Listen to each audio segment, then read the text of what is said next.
When it comes to artists like Jim Lauderdale and Donna the Buffalo, I think back to a comment that Jerry Douglas made to me in an interview for the series when he talked about what he called roots music 12 o'clock. Whereas the mainstream comes back around to roots music only so often in this metaphor, for artists like himself, it's always roots music 12 o'clock. Like Jerry Douglas, our guests in this episode have always looked to it as their North Star, even while they have wound their way around to some of the more primetime hours on the dial in their storied careers. Amongst many, many albums of their own, the two collaborated on the 2003 collection Wait Till Spring, with the title track playing now. In that 11-song record, Donna the Buffalo brought their trademark style, blending old-time Cajun and Zydeco elements, becoming the vehicle that took Jim Lauderdale's country and bluegrass-oriented songwriting into territory that sounds as fresh and innovative today as it did when it was released. Jim Lauderdale is no stranger to collaboration and has made records with artists ranging from Ralph Stanley to Buddy Miller, and worked extensively with lyricist Robert Hunter of Grateful Dead fame. Jim's also featured on a previous episode of this series titled The King of Broken Hearts, Jim Lauderdale. In addition to their album with Lauderdale, Donna the Buffalo has collaborated on stage and on record with artists ranging from Bela Fleck to Malian musician Amadou Diabate. I caught up with Tara Nevins and Jeb Puryear of Donna the Buffalo and Jim Lauderdale at MerleFest in late April 2024, a festival which encourages collaborations ranging from, say, impromptu guest appearances during an encore, all the way up to the now legendary Hillside Album Hour, where the band The Waybacks make up the core of a larger ensemble of rotating stars, including, very often, Jim Lauderdale in the band, who use a classic album as the foundation for their set. The story of MerleFest goes hand in hand with the careers of our guests, who have appeared at the festival in the vast majority of its 36-year run. Counting this year, Jim Lauderdale played 25 MerleFest weekends and Donna the Buffalo 27. MerleFest has always shown the world what roots music 12 o'clock means on its now 12 stages over the decades, and is a phenomenon that has become much more than the sum of its parts. It made the blueprint for so many other festivals and events, a format which has gone on to become more and more prevalent as one of, if not the primary way to experience live music. This episode of Southern Songs and Stories serves as a companion to our previous episode from the 2024 MerleFest, where we featured two up-and-coming artists who were making their debut at the event, Nadeem the Artist and Nick Shoulders. Today, we talk with Jim Lauderdale and Donna the Buffalo about their extensive history, which goes back before even coming to the festival, memories of time spent with Doc Watson, key differences between old-time music and bluegrass music, and much more, including more music from both. I'm your host, Joe Kendrick, welcoming you to this episode of Southern Songs and Stories on Jim Lauderdale and Donna the Buffalo.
Southern Songs and Stories is a proud part of the lineup of both Public Radio WNCW as well as Osiris Media, the leading storyteller in music. Follow Southern Songs and Stories wherever you follow podcasts, with more at southernsongsandstories.com. Engage with us on social media, Southern Songs and Stories on Facebook, and at South Stories on Instagram, as well as our YouTube channel, at Joe Kendrick NC.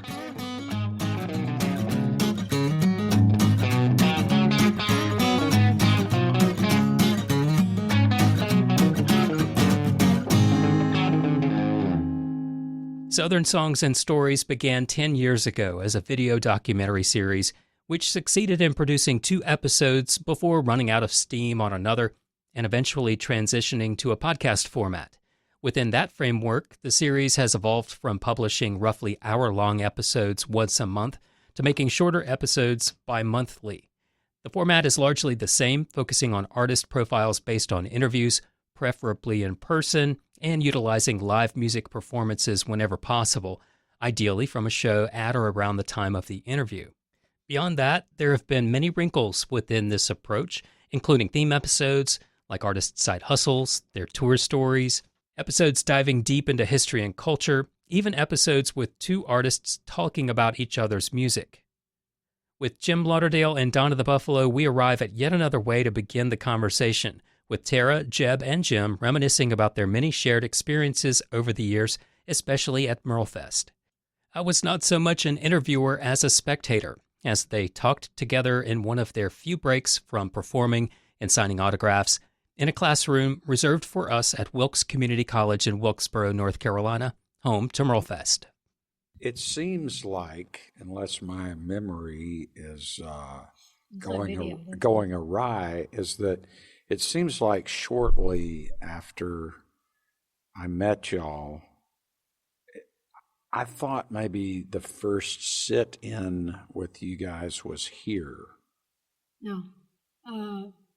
That could be. Could be. I remember we came to see you at the Ryman, me Right. and Christy. Yeah. And that was that Ricky Skaggs Yeah. and Patty Lovelace, and you split halfway down. Uh-huh. And there was a big show, Vince Gill and Yeah. and then Bruce Morrisby was on the. They taped like 3 of them. Yeah. But anyway, that was really cool. And then I remember talking to you at the traditional stage over here and saying that we'd seen you over there. Mm-hmm. But didn't we see you first at Newport Folk Festival? And then Well, that's when I we met you. y'all. Yeah, But it wasn't then- that after the thing you're talking about. But then After the sitting in with you guys, I think it was here, and then y'all invited me to Grassroots. I think we're at South by Southwest, and it was so long ago that they were promoting the first Austin Powers movie. Wow. And I don't remember that But at all. but at any I rate, remember we saw you perform down there. And at then, South by. Oh, I remember and then watching we- with Barry Paws. and then we booked you. And then we were asking, and then I think you asked us, it's like, well, should I come as a solo or bring a band? And then I was like, well, why don't you come? And then maybe it was fun. And we had one rehearsal. Was that the first sit-in then? Yeah, Grassroots? and that's the only rehearsal we've ever had, was once. And then the songs that grew into our album were kind of melodies, and I'd kind of just sing nonsense words, and then eventually, but then we did, here at MerleFest, we did several. They would put people pair off people. Yeah, Right. exactly. I remember we were at the Hillside stage once, and Peter Wernick.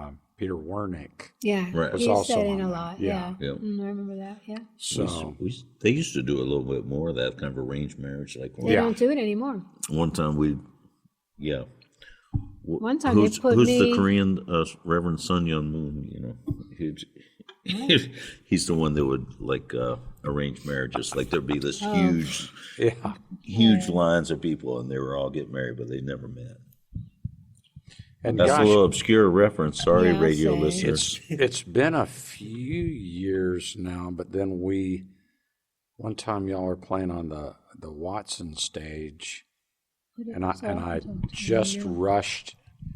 just made it in the nick of time, right when y'all were going. But I think that was kind of a joint You were sitting in. show too, or at least I was sitting in, but I made it. And I know Doc was alive because I remember he was A long time ago. backstage. That was always cool really meaningful to see Doc. Oh my God, yes. I think the basics, to me, a lot of the basic story of MerleFest is the story of this area's musical tradition, and it's presenting in this way. And sometimes MerleFest is maybe a little shinier than some of the stuff, or like the modernization of the South. It kind of like goes with that, or like the new Grand Ole Opry or whatever. Right. But the real story is like these guys really made this music, and it got made Watson right family. here. Yeah. And it was so Yeah. freaking cool, and it just drew so much energy and attention from all over the world because it was so happening, and it's still playing out. Yeah. Here, you know. Well, I marvel at that every year that one man, Doc, you know, this festival's like the biggest one I play at. Yeah. I don't know about y'all, but it is. I think so, yeah, it is. So you think about that one and the influence he had on guitar players, Absolutely. Yeah. and music in general, and you know, his style is pretty staggering. And also just like a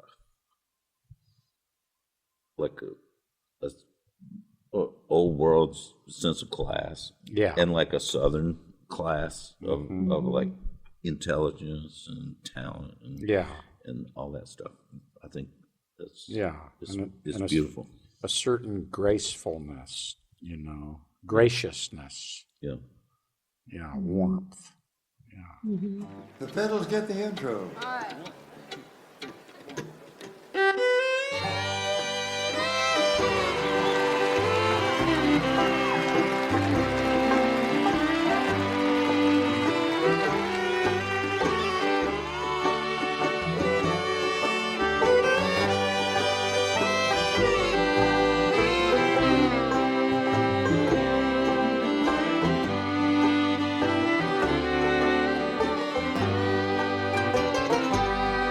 Blue moon of Kentucky, keep on shining. Shine on the one that's gone and left me blue. Blue moon of Kentucky, keep on shining. Shine on the one that's gone and proved untrue. It was on a moonlight night, the stars were shining bright. They whispered from on high, your love has said goodbye. Blue moon of Kentucky, keep on shining. Shine on the one that's gone and said goodbye. All right, Sam, play it. Play it pretty.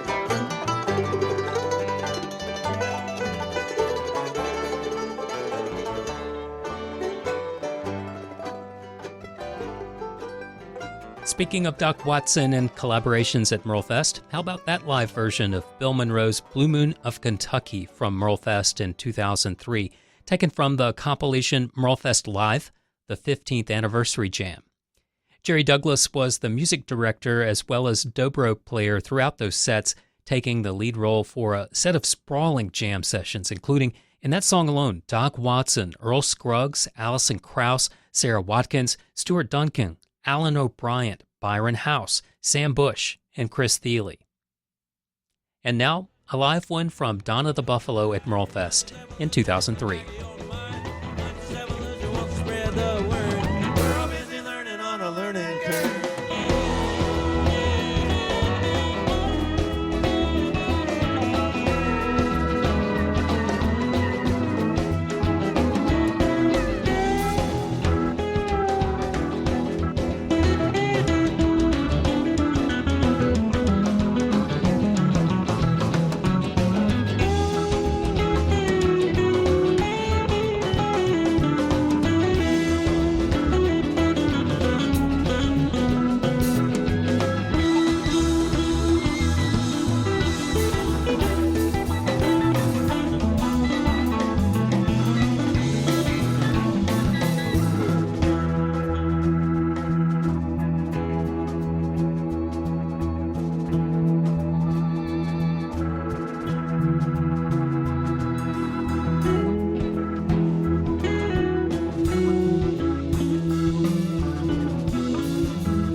curve. Conscious evolution, front of your eyes. Conscious evolution in the back of your mind. Conscious evolution wants to spread the word. We're all busy learning on a learning curve.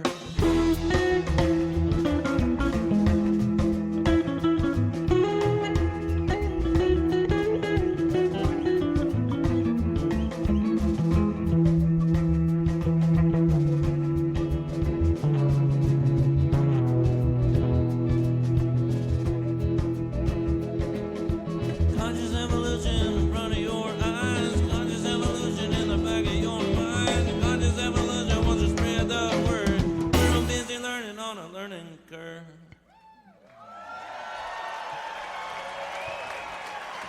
Gotta love a third stone from the sun quote. Gets me every time.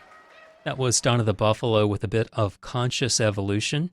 It was from the 2003 MerleFest again, but a different compilation, MerleFest Live, the best of 2003. Fast forward to 2024, and our conversation with band leaders and founding members, Tara Nevins and Jeb Puryear, begins by asking them about their relationship to MerleFest and what changes they've seen over the decades that they've played there.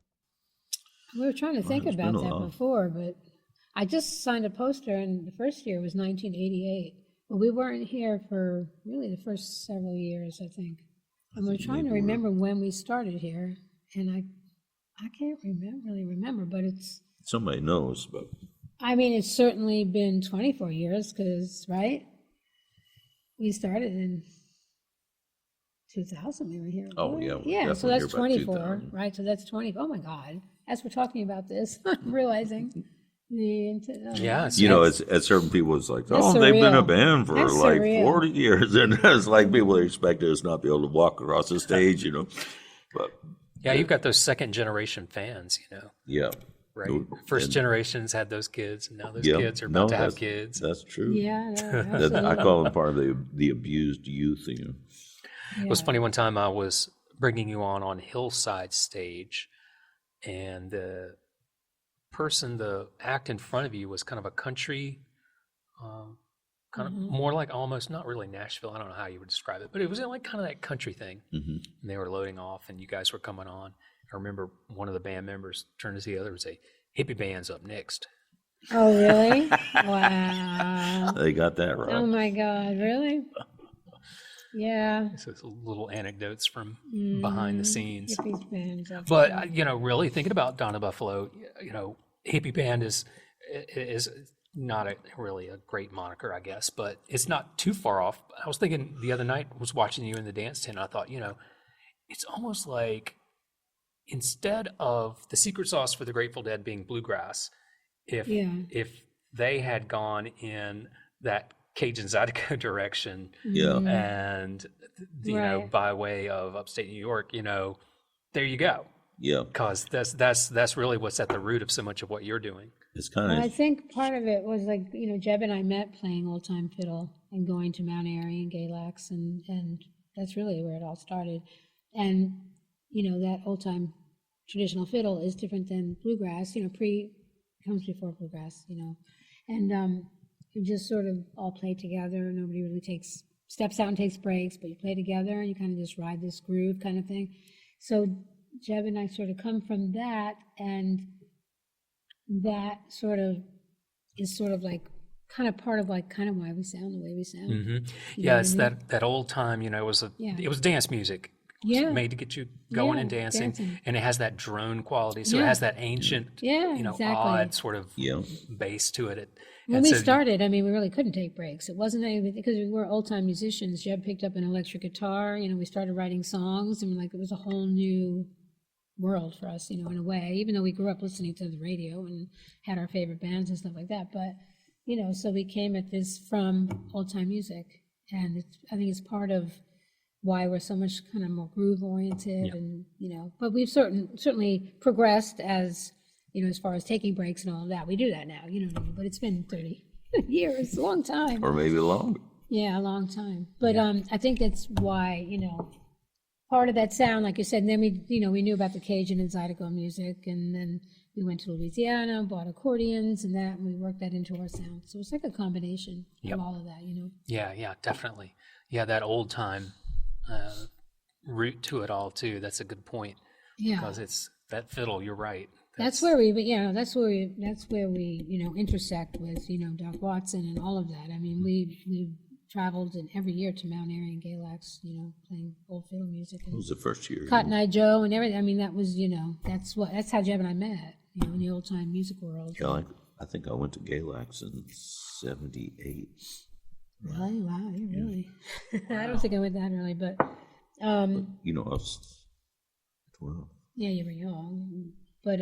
Or maybe even 77. No, when we came, we were like totally steeped in old time music, and bluegrass was like, old time music, and then it's bluegrass, and now the bluegrass and old time musicians have really sort of melded and appreciate each other a lot more than they did years ago, because years ago, the bluegrass is There'd so, be a little, there's a technical thing, and there's the breaks, and it's also slick, and this and that, and then old time, we're just like vamping away on these tunes, A part, B part, A part, B part, and we're just riding a groove, and we're all in a huddle just playing it, and no one's stepping out. And I think Bill the Monroe world was didn't- quoted as saying he wouldn't cross the street to go hear old time music. Yeah, and there is a saying. There was always a saying that we got a kick out of. It was always like old time music better than it sounds, because if you're in it, you're feeling it.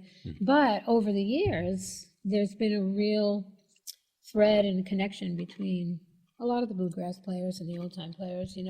I mean, which is how it should be, and I think also they're born of the same place. And that's been resonating too with the, like back in the early days, you'd have a rock festival, or you'd have a bluegrass festival, or you'd have a, but now when we first started playing this type of music, since this festival scene was like what we knew and what we enjoyed, we were like, oh wow, we playing this kind of music. We were wondering whether we'd ever play in festivals. As a matter of fact, it's one of the reasons we even started our own festival, because we thought we'd never get hired at a festival. And then MerleFest was one of the first ones to have such a variety of genres, really. Yeah. It was, within the traditional world or Americana. Yeah, it set the template for a lot of festivals, really, when It's you a think about it. serious Americana festival. Yeah, honestly. it's festivals have taken over in a big way. It's like a main avenue for music artists and for fans to experience. if it wasn't for festivals, it could potentially be dire out there. Yeah, you think about it, right? And it's just amazing to think of the sort of sea change that we've witnessed in our lifetime over the past 30 years, especially with festivals becoming so much more popular and so much bigger, MerleFest included. But yeah, You can hear the effect of that here at MerleFest. There's so many different elements and genres kind of all seeping into everyone's music, here. I mean, I hear it. It's such a wide variety, but it's all kind of comes back to this root kind of feeling, It's very interesting. tell us about the younger artists coming up that you see that may, kind of take the torch from Donna the Buffalo one day. Is there another? Never. It's never going to happen. No, I'm just kidding. I mean, I don't know. I I think feel there's like some people that have been influenced by us a little bit, but I haven't seen too many we're straight line. pretty. I think we're a little. Yeah, no. Well, we're sort of like we're a change up from what the main. I used to joke off the stage when we play here. It's like, well, I know why you had us down here, because we play so slow that it's like relative motion. And then when the bluegrass comes back, it's like, whoa, if you listen to bluegrass all day, you get velocitized, and it's not that alarming anymore. The person's playing 5 million notes a minute, But how do you know who? How do you know who's influenced by you? You know what I mean? I don't know. We don't know who's. I'm sure that there's somebody out there that, and also being influenced by something is sort of subtle too. You know what I mean? So I don't know who's been influenced by our approach or our vibe or, that's hard to say. I really can't say. But I would say that there are plenty of very talented young people that are carrying the torch of Americana absolutely. music. And I mean, it's amazing. And there's. And then even in old time music, like, there'd be certain generational shifts, and we go to old time festivals all all the time. And Yeah. then at a certain point, you'll be like, wow, you wonder whether it's going to lag and maybe not happen. And then all of a sudden you Well- realize there's like 1,200 young people playing old time. Well, here's the music, which thing is- that's very interesting about which is that. super cool. What you're saying is that, you know, when they called us the, I know when we started going from the north and different places, this our generation, when we started going to like Mount Airy and Galax fiddle conventions and stuff, none of us we all just kind of learned to play old time music and came and, you know, to these festivals and came. But now it's like this new generation, there's so many people that went to Berklee School of Music and they all graduated and they're all virtuosic players and they decide they like old time music. So this incredible influx of a generation, younger generation playing old time music that are very educated and studied on their instruments and really back our movement when we all came from different parts of the country and got into old time music and went down to these festivals and were just the northerners and the westerners and whatever descending on these festivals. It wasn't like everybody had gone to Berklee or music schools. We all just fell in love with this music and just learned to play it. You know, it is sort of like a different vibe because so many people out of Berklee and some of the music schools have just taken to this music and are just running with it and they're very technical and very able and so it's that's a different then kind that of crossover into bluegrass where, Yeah, you know, big I time. mean, they'll be at a bluegrass thing and they'll be going, you know, do it. And then they you even see them and they say, okay, now let's play tunes. Like tunes. We're going to go play tunes, which is totally different vibe. We're just pretty far out. Sometimes it seems to me that there are so many young players that are like you described. They've come through and they've gone to school, you know, like East Tennessee State or all sorts of bluegrass schools now.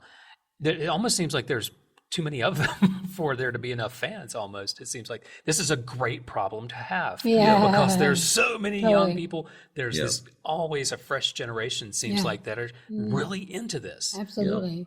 Yeah, and it's great because, you know, it's like we go to Louisiana too a lot and it's like that down there. You know what I mean? The generations, that music's so alive down there and people love it and then young people are playing it and playing accordion and coming up and it's kind of cool to see that now. I mean, even though it seems like it's coming through educational facilities, you know what I mean, rather than the backwoods or whatever, it's different. It's kind of different, you know. And not that we all came from the backwoods, but we definitely came sort of just kind of discovered the music and got out the old 78s and learned or learned from maybe a local band that played that music or, you know, it's sort of a different I think it harkens back to evolution what kind I of. was talking about before too, where it's like a whole area being so involved with music that you get multi-generational all the time, where it's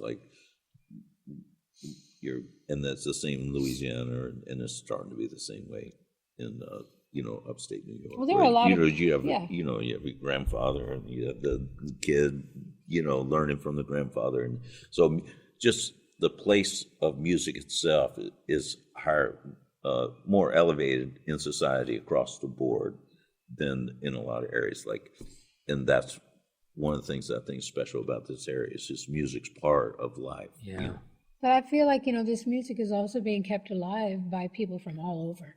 Because what I'm saying about these people that were at Berklee or whatever, that's up in Boston or wherever it is, so I feel like this music is being kept alive, certainly on a local level, but it's kind of being kept alive by a lot of people spread out far and kind of wide. It does a good job of exporting that culture. Yeah.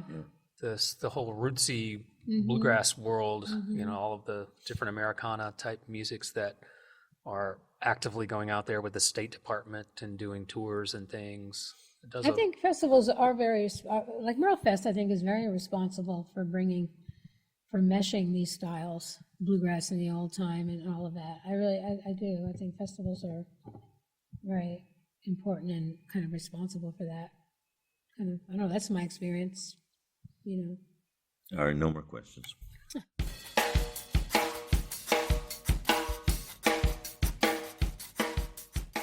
We bring the house lights up on this episode with another album cut from Jim Lauderdale and Donna the Buffalo, their collaboration Holding Back from 2003's Wait Till Spring. Jim Lauderdale's new album is titled My Favorite Place and comes recommended, as well as his live shows. Speaking of live shows, Donna the Buffalo's own festival, Finger Lakes Grassroots Festival, is going on right about now when this podcast first comes out. That's in their home state of New York, and it's a festival which has been going on almost as long as MerleFest, beginning a couple of years later in 1990. Through it, Donna the Buffalo seeks to, as they say on their website, raise consciousness and funds for organizations that support arts, education, and the fight against AIDS, both locally and globally. Thank you so much for being here. We're grateful that you took the time to listen and hope you can help us by spreading awareness of what we're doing. It's as easy as telling a friend and following this podcast on your platform of choice, both of which are free.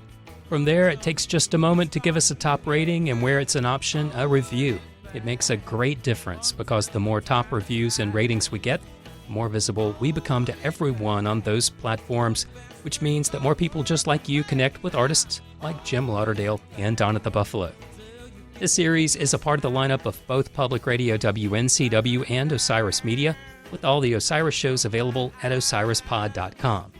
You can also hear new episodes on Bluegrass Planet Radio at bluegrassplanetradio.com. Thanks to Jacqueline Anthony for producing the radio adaptations of this series on Public Radio WNCW, where we worked with Joshua Ming, who wrote and performed our theme songs. I'm your host and producer, Joe Kendrick, and this is Southern Songs and Stories, the music of the South and the artists who make it.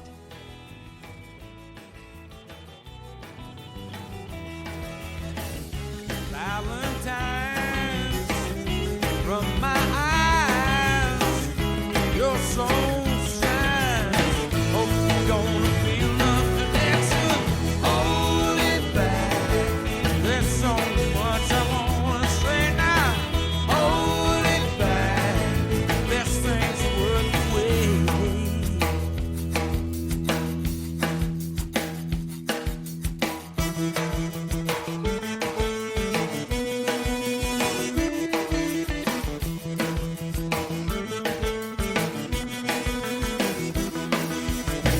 Hold it back, casting out all my emotions. Hold it back, giving it all away.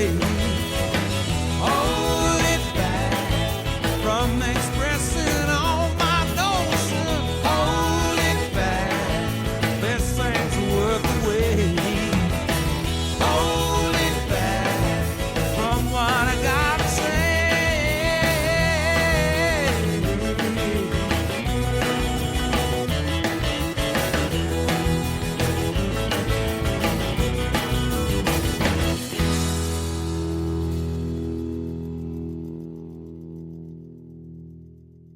There's something about what we learn from old time music that we transpose over into Right. playing this hippie groove. music, just like you're talking The about. groove, yeah. And so, and it's kind of a cool thing. And so, just like the way the certain attack, or just like, and there's a vibe, and there's certain a leaning against each instrument leaning against each other, and being like making heat.